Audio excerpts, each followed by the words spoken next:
Hi students, now we are going to understand what is meant by average velocity, which is represented by VAV. It is a vector. So for that, the same picture what we have used for understanding the displacement vector is taken for reference.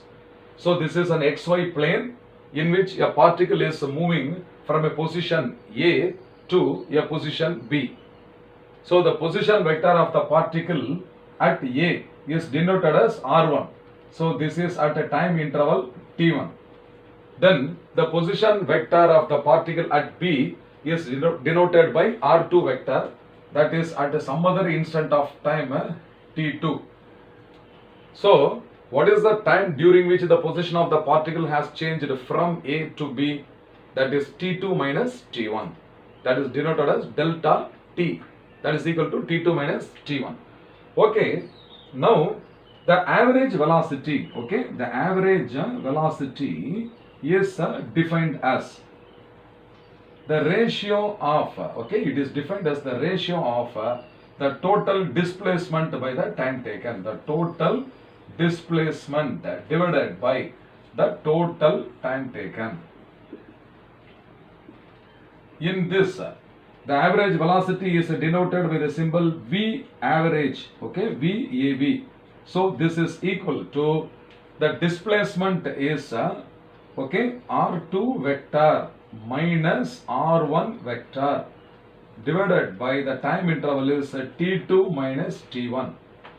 And this also can be written as delta R vector divided by delta T. So this is the expression for the average velocity.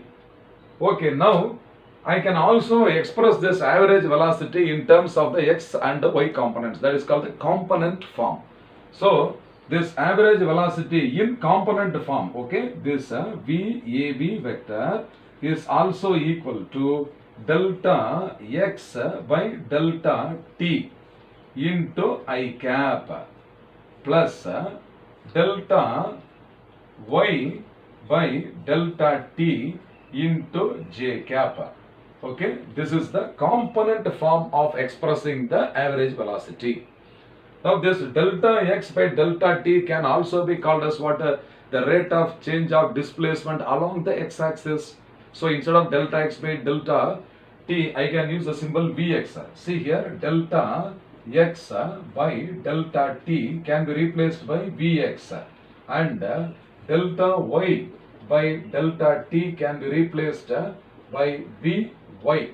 Therefore, the component form of average velocity V average vector is also equal to Vx into I cap, plus Vy into j cap. So this is the new expression for the average velocity in component form. This also can be represented like this, in the form of a diagram. This is the diagram. So this is y axis, this is xi, that is x axis. Totally it is called the xy plane, and in that xy plane now this is that is V average. So V average is represented like this. This is the vector, and this is V average. This vector is directed like this. Now the x and y components, of this V average are respectively represented by Vx and Vy like this. So this vector is Vx into I cap, and this vector is Vy into j cap. Can you see that this average velocity is making some angle theta with the x-axis? So the value of theta gives the direction of this average velocity vector. So what is the vector form? We have represented this average velocity as equal to Vx into I cap plus Vy into j cap. Now I want to find the magnitude of the average velocity. So magnitude of this average velocity is given by V average, that is equal to modulus of the vector V average. So when you take the modulus of the vector means you will get the magnitude, and this is now equal to, okay, this is now equal to square root of Vx square plus Vy square. Okay, therefore V average magnitude is equal to square root of Vx square plus Vy square. So this will be very much useful for us in solving the MCQs in the competitive exams. Similarly, from this, how to find the direction of the average velocity vector. You see here, this is tan of theta. Okay, tan theta is equal to Vy, the y component of the velocity, divided by Vx, the x component of the velocity. Therefore, theta is equal to tan inverse of Vy divided by Vx. So, usually in competitive exams, they ask together, okay, find the magnitude and direction of the average velocity. So, now I am going to explain the same in terms of an example. Be ready for that.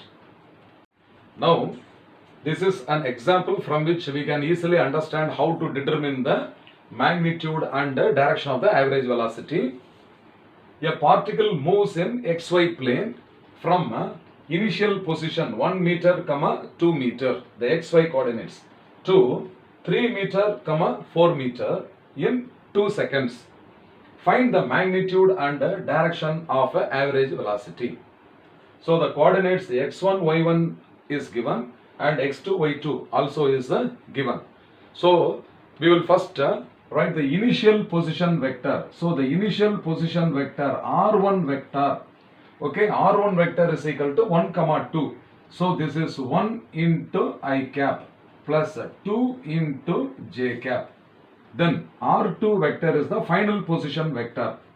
Final position vector is 3, 4. So this is 3 I cap plus 4 j cap. So what is the displacement vector I am going to find out? So first I will determine the displacement vector, okay. So displacement is denoted by delta R vector. So this is equal to R2 vector minus R1 vector. So this is now equal to, what is the R2 vector? You see here 3 I cap. So this is 3 I cap plus 4 j cap minus of I plus 2j, I plus 2j cap. Okay. So this is now equal to 3 minus 1. So 3 minus 1 into I cap plus 4 minus 2. So 4 minus 2 into j cap. Therefore, delta R vector is equal to 3 minus 1 is 2. So this is 2 I cap plus 4 minus 2 is also 2. So 2 j cap. Have you understood? So we have determined the displacement vector, that is the final position vector minus the initial position vector, and it is found to be 2 I cap plus 2 j cap. And delta t, okay, delta t is equal to 2 second is given, okay, 2 second is given. Therefore first we will find out, therefore V average vector is equal to, okay, Vx into I cap plus Vy into j cap. So this is equal to delta R vector divided by delta t. So what is a delta R vector? Delta R vector is what? 2i plus 2j. So this is equal to 2i cap plus 2j cap divided by 2 second. So this is 2 by 2 is 1. So this also is 2 by 2 is 1. Therefore this V average, okay, V average vector is equal to I cap, okay, I cap plus j cap. So this is I cap plus j cap. So this is now this also can be expressed as what? Vx, okay? This is Vx. So Vx vector is equal to 1 into I cap. You are getting 1 into I cap. Similarly, Vy vector is equal to this 1 into j cap. Therefore, the modulus of average velocity, okay, magnitude of the average velocity, that is equal to V average, and that is equal to square root of Vx square plus Vy square. So the value of Vx is 1 and Vy is also 1. Therefore, this is now equal to square root of 1 square, okay, 1 square plus 1 square, and this is equal to square root of 2. Therefore, the magnitude, okay, magnitude of this average velocity, okay, that is equal to square root of 2. So root 2, since it is given meter and second, the unit is root 2 meter per second. Then how to find the direction? The direction of average velocity. So direction of this average velocity, that is given by tan theta. So tan theta is equal to the y component of velocity divided by the x component of velocity. So the y component of the velocity is 1, x component also is 1. Therefore, this is equal to what? 1 by 1 is equal to 1. Therefore, theta is equal to tan inverse of 1, or theta is equal to 45 degree. So the magnitude of this average velocity is root 2 meter per second, and the direction of the average velocity is what? Theta equal to 45 degree with the x-axis. Have you understood? Fine.